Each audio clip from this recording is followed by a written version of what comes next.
Bonjour à tous, pendant un an je vais vous présenter un film par jour, soit 366 films dans l'année. Aujourd'hui on est au 221e film, Rain Man.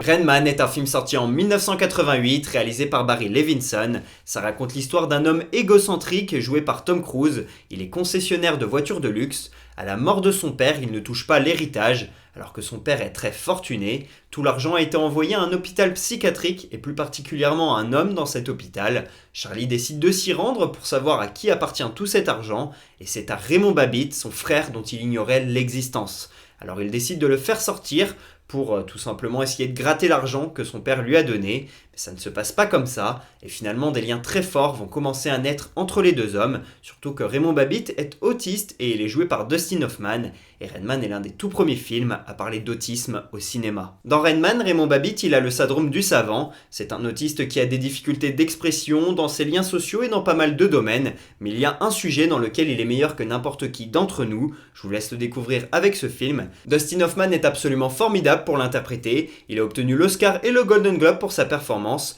Les scénaristes sont également repartis avec un Oscar, tout comme le réalisateur Barry Levinson, et puis le film a obtenu l'Oscar du meilleur film, le Golden Globe du meilleur film dramatique, et il est reparti également avec un Ours d'Or. Il a récolté 350 millions de dollars au box-office, c'est l'un des plus gros cartons à la fin des années 80, et puis la musique elle est faite par le géant Hans Zimmer.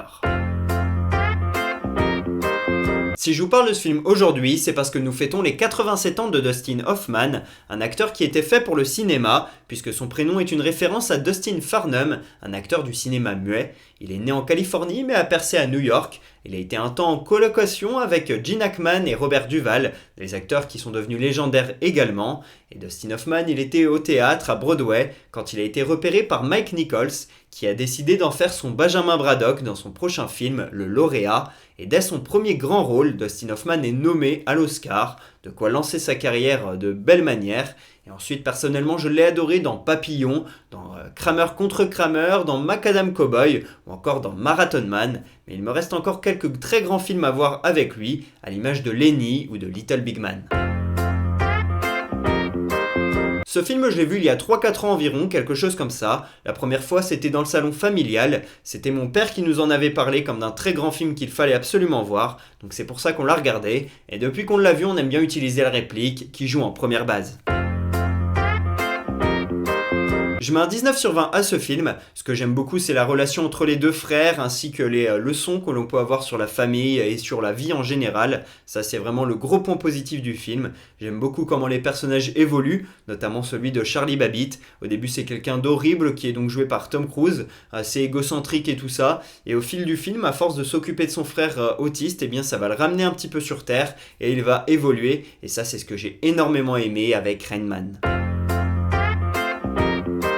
Première anecdote, le médecin que l'on voit dans ce film n'est autre que Barry Levinson, le réalisateur du film. Deuxième anecdote, à un moment donné dans le film, Raymond Babbitt donne une statistique sur les accidents d'avion. Cette scène a été coupée lorsque les compagnies aériennes diffusaient le film dans leur vol. Troisième anecdote, après quelques semaines de tournage, Dustin Hoffman est venu voir Barry Levinson en lui disant qu'il se sentait mauvais, qu'il trouvait qu'il faisait du mauvais boulot, qu'il fallait le remplacer. Et Barry Levinson lui a dit « Attends, ce que tu fais c'est pas mal, continue, ça va le faire ».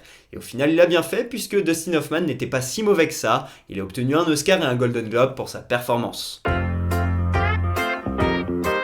Voilà pour ce 221e épisode d'Un jour un film. J'espère que je vous ai donné envie de regarder Rain Man. Pour ma part, je vous dis à demain pour parler du 222e film de l'année. Et pour que vous sachiez de quel film on va parler, un petit indice, Chaleur en anglais. Dites-moi en commentaire si vous voyez de quel film on va parler. À demain.